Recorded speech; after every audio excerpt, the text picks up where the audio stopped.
Okay, y'all. So I feel like this is about to blow a lot of people's minds because it blew my mind when I read it. And it is on the topic of the verse, with God, all things are possible. So everyone knows this verse, but I'm about to give y'all some context that y'all might not have known. So I was reading in Mark chapter 10, and in this chapter, it talks about the story of the rich young ruler. If you haven't read that story, I encourage you to go read that story. But after this interaction with Jesus, the rich young ruler leaves, and Jesus is talking with his disciples. And he says, how hard is it for a man to enter the kingdom of God? And they're confused. And then he says it's impossible for a rich man to enter the kingdom of God. And then they're like, okay, if a rich man can't enter the kingdom of God, then who can? And Jesus says this: with man, all things are impossible, but with God, all things are possible. So now we know some of the context with this verse. But why did Jesus say that? He's saying, as a rich man, as a man, by his own deeds, it's impossible for him to enter the kingdom of God. But the great part about this story is that it's applicable to our lives too.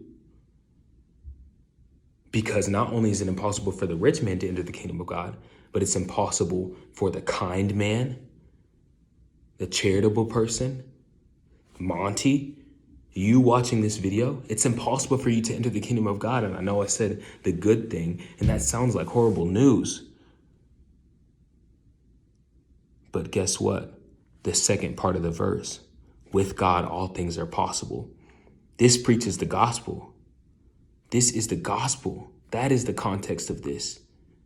Because it's saying, because of Jesus, that's how we're able to enter the kingdom of God. Because Jesus came down from glory, lived a perfect life that he didn't even need to do.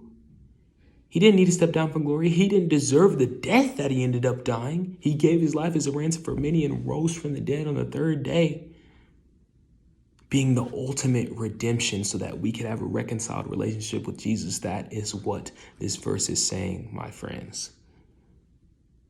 With man, all things are impossible. Any good works that we are saying qualify us for the kingdom of God, they cannot. And while we didn't deserve it, oh man, Jesus came down. That's why with God, all things are possible. With God, any salvation is possible. That's what the verse is saying, my friends. I hope y'all have a good night. And I hope that spoke to y'all like it did to me. Love ya.